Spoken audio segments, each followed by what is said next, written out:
Thank you, and thanks again for the invitation to come. It's always a privilege and a pleasure to be here. Back at Otago again, like so many others, I think, of the extended whānau.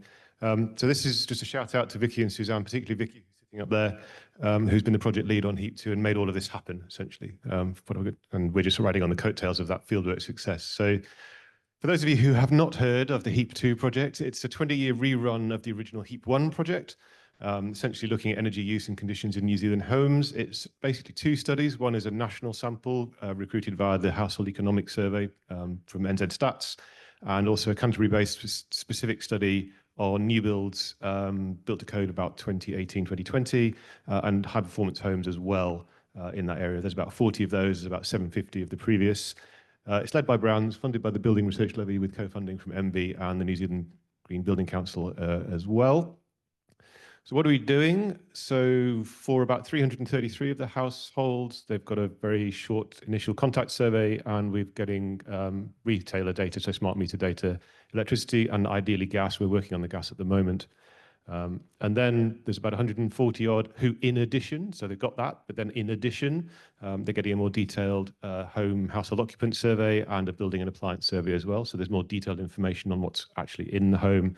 And then for about 280 to 90, there's much more detailed information, which is kind of similar to Green Grid, but kind of on steroids. So there's the electricity use at the circuit level, where we can do that for as many circuits as possible. There's outdoor conditions. We're also using NIWA data from the nearest weather stations, hot water draw-off, gas usage, and indoor conditions. So CO2, temperature, lighting, and atmospheric pressure as well, relative humidity, all the kinds of things building scientists get excited about are in there, and plus an exit survey after 12 months, or at least 12 months. So we're following them for at least 12 months. And then the high performance sample is the same as full. Okay, so they're the same as that 290. Bear in mind, therefore, that if your research question simply needs a lightweight household survey and retailer data, you've actually got about 750 to play with. But it goes, so basically we've got a broad but shallow, going down to deep but narrow kind of data collection principles. Where have we got to? We're basically here. We're still collecting data. We won't be completing that data collection until roughly April 2025, when the last ones on the 12-month plus cycle come to an end. There's an ongoing research program with plans well out to 2026 and beyond. And one of the reasons to come and talk to everybody as soon as possible about the data is to exploit it as best we can beyond the end of that program, not just by BRANZ either, but by anybody with a research interest. So we would talk about how we can collaborate on data, let's just put it that way. What we're going to talk about today is some very, very early results on winter 2023, which lines up with a number of the projects we've heard about in the previous session. Looking at the survey data from the medium and full samples, so about 400, plus about 120 households who went through winter 2023 from the full sample, and we just got some analysis of some of the temperature data, so quite similar to what you've seen in the previous session, and a big health warning. These are preliminary results. It could all change when we get the full data set and start working on it and bringing it all together. What do we know? Well, roughly speaking, we've got a reasonable representation by region, deprivation, dwelling type, and dwelling age. So that's okay from a buildings perspective, but we do have some potential biases, largely because of the recruitment consent challenges. We don't have very many renters, even at the very top level, lightweight survey plus retailer data level. And we absolutely acknowledge that this means that we're going to be missing a number of the whānau and kinds of homes that we saw in some of the previous sessions. And that is a potential almost blind spot in the data sets that we've got. So they tend to be slightly older. You can see the black dots is the census and the orange is us. And they also have higher incomes on average as well. So some of the results I'll show you will break things down into income groups, so you can see how that sort of plays out in certain ways. So just some sample results from the survey data. So given the sample that we've got, about 86% think being comfortable is very important, and it goes down as you head towards carbon emissions at the bottom. Keeping energy costs low is relatively, well, about half of them think that's very important. Absolutely, that will vary depending on the kinds of households that we're looking at. We haven't broken it down yet, so you would expect that to vary by economic means, for example. In terms of, could we play a bit of comfort bingo? So houses were colder than they would like sometimes. Give me a number. 10, 20, 30, 40, where are we going to stop? 25. Afraid not. Can see the breath inside.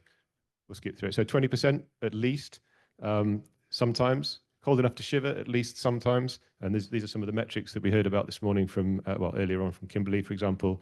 The house being damp is slightly higher at 30%, and condensation well out there up to 75%. And in fact, we're seeing condensation in new builds too.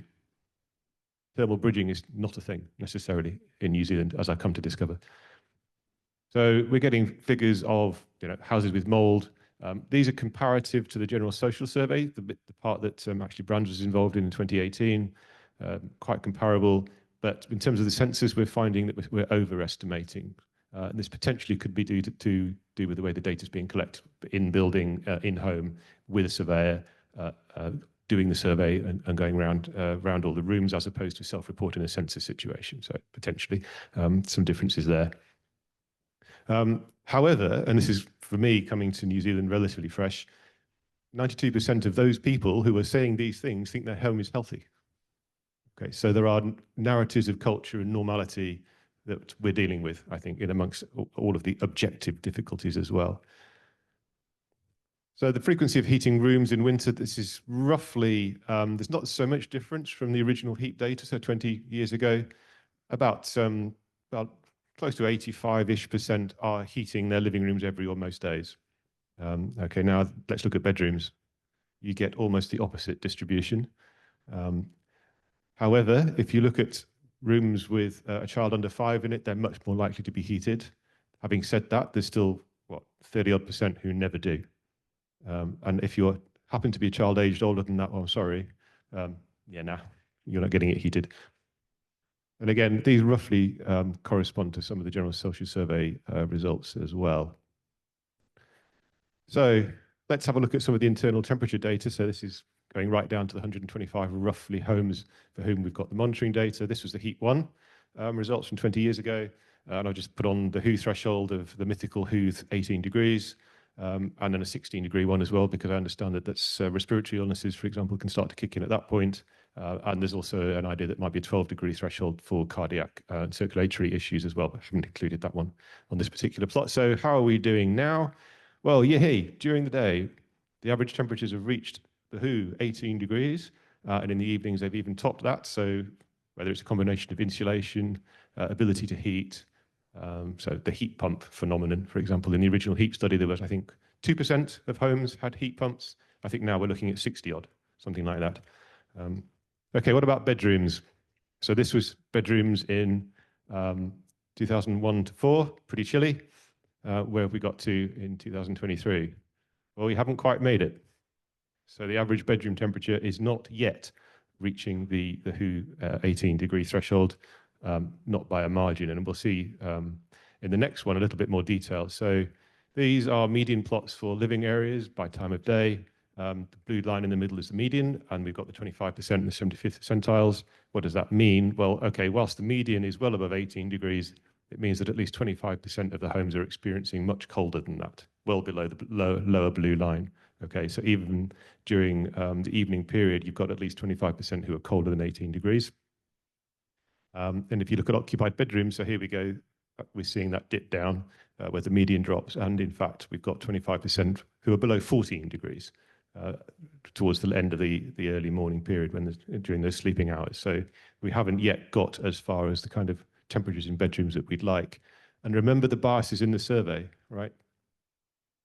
These are better off homes, okay, with potentially older participants, which comes into play in a minute.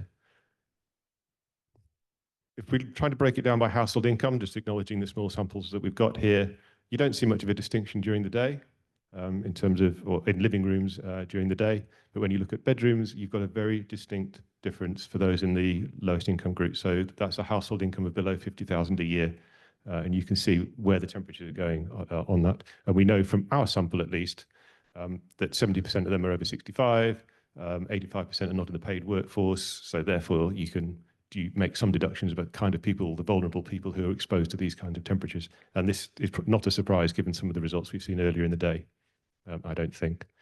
Do you remember this one?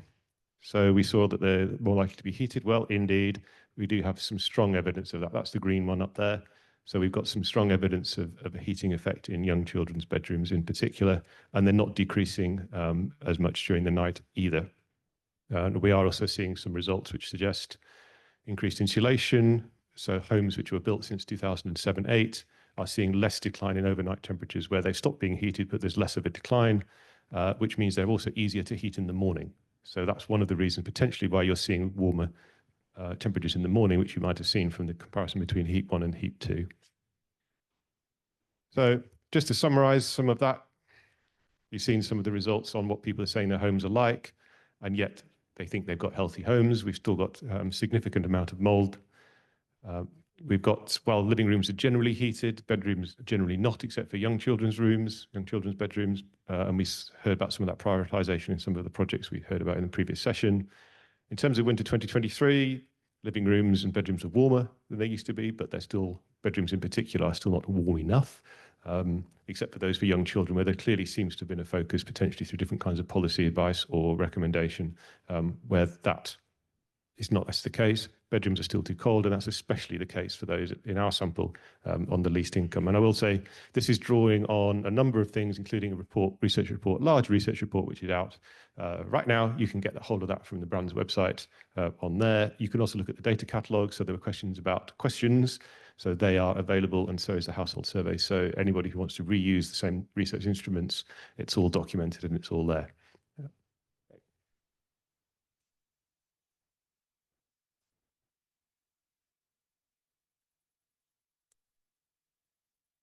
Great, thanks very much. We've got time for some questions.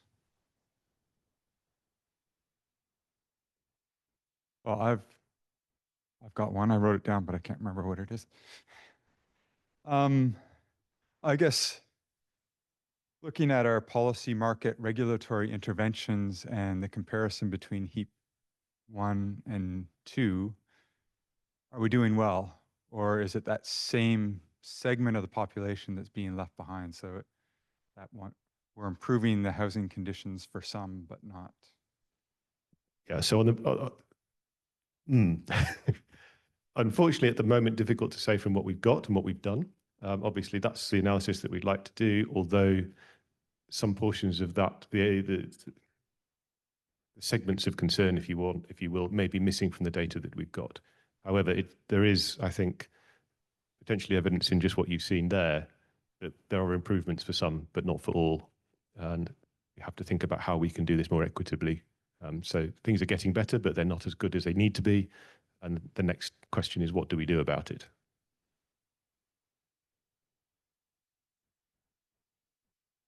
So yeah, fantastic to start seeing some results coming out of HEEP2. What are you going to look at next? Summer. So yeah, actually it echoes some of the talks from the previous. So we'll be doing a similar preliminary study of last summer as heating and overheating, basically. Yeah, I'm interested in those rental houses, even though you're underrepresented. Have you broken out the rental homes from the others to see if there's a significant difference in some of these measures? Not yet, no. Partly because they were so underrepresented, particularly in the temperature data that we've got here, that you were talking 3 or 4. We were looking at regional distributions, and we had 1 in Southland, so we just, yeah.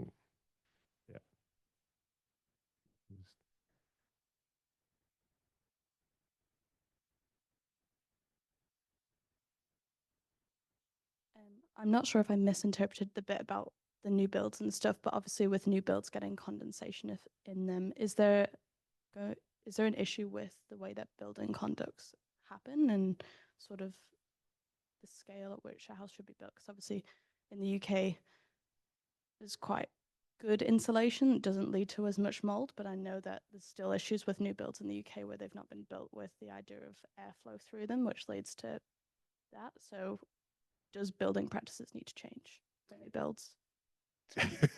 So this study doesn't tell us anything about that, but I think BRANZ has done quite a lot of research, and there is research that shows that building practices are perhaps still not, and actually design practices as well. And we heard that this morning or earlier with respect to natural ventilation. So being able to do the cross ventilation, particularly in apartments where you don't want to keep your windows or doors open for security, or they're too small, or someone can fall out. So the design, I mean, Brands has this phrase of 3 phrases now. It's sort of design it right, build it right. And I say run it right because it's shorter.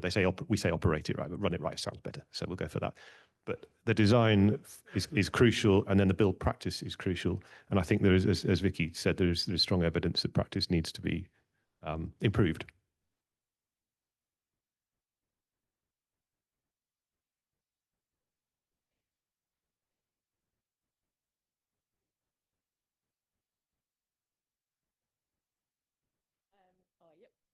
And because we're increasingly building more airtight, but people don't change their behaviors. So simple practices like drying your clothes indoors might have been able to get away with it in a drafty old villa, but you're not going to get away with it in an airtight new build. So that's why you see such high proportions still with condensation issues.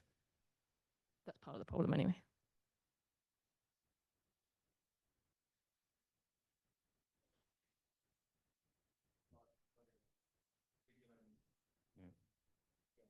That's all right. I think we're going to have to end it there. Thanks very much.